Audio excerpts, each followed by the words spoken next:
Hey everyone, Colton here, and I wanted to make this video because I was previously researching something and I couldn't really find answers for it here on YouTube.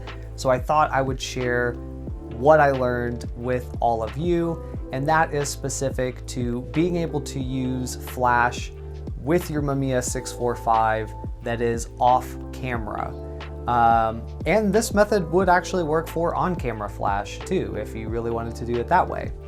But like I said, I couldn't find any other YouTube channel that really had outlined this, and I thought that I was gonna have to spend a ton of money to buy like a whole new flash setup that is specific to the same era that the Mamiya came out, and the flash connection to the camera, blah, blah, blah, blah, blah, all this stuff.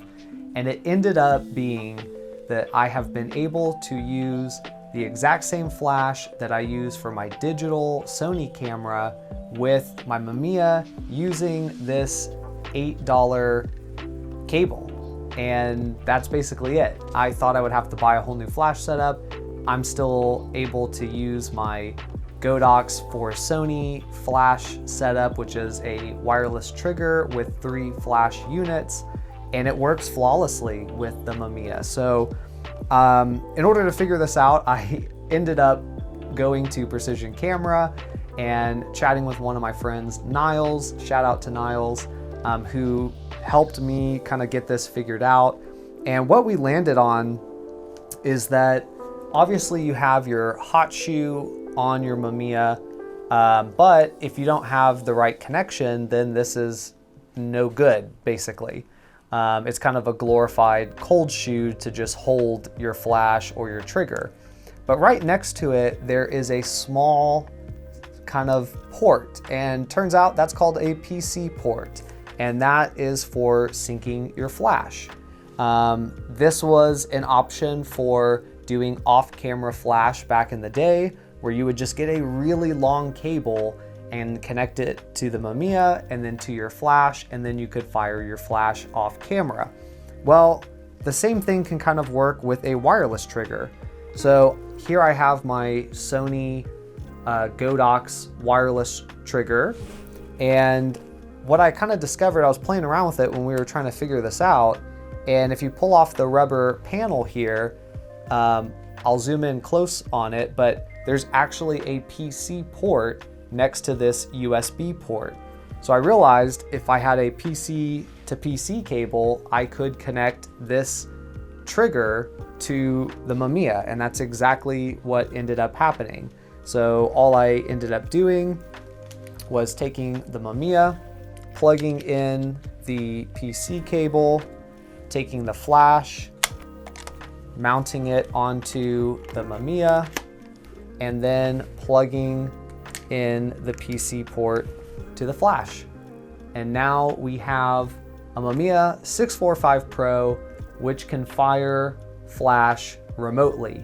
And so this flash trigger will trigger all 3 flashes that I have, or just one flash, like however many flashes I want to use, this trigger can now trigger them.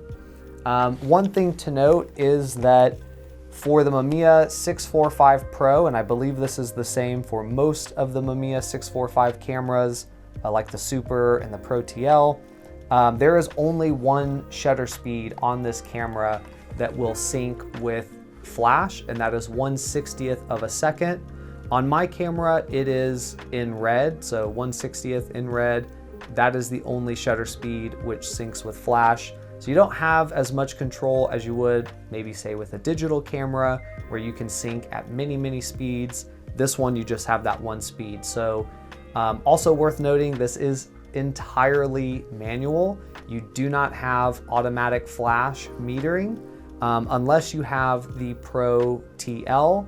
And even then, I'm not entirely sure, being that there's sort of a wireless component here, how much of a trustworthy metering that it would do.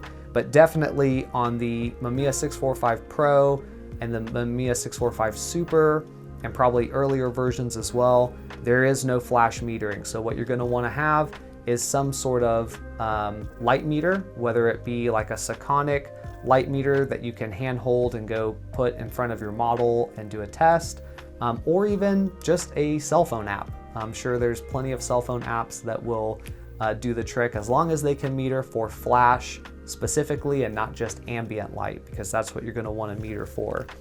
But yeah, I did do a series of tests with this flash setup. The flashes fired every single time, and I was able to control, intensity of the flash and overall exposure using the flash in manual mode. I could set, the power that I wanted for each flash, and then I could also control that via the aperture on the camera itself.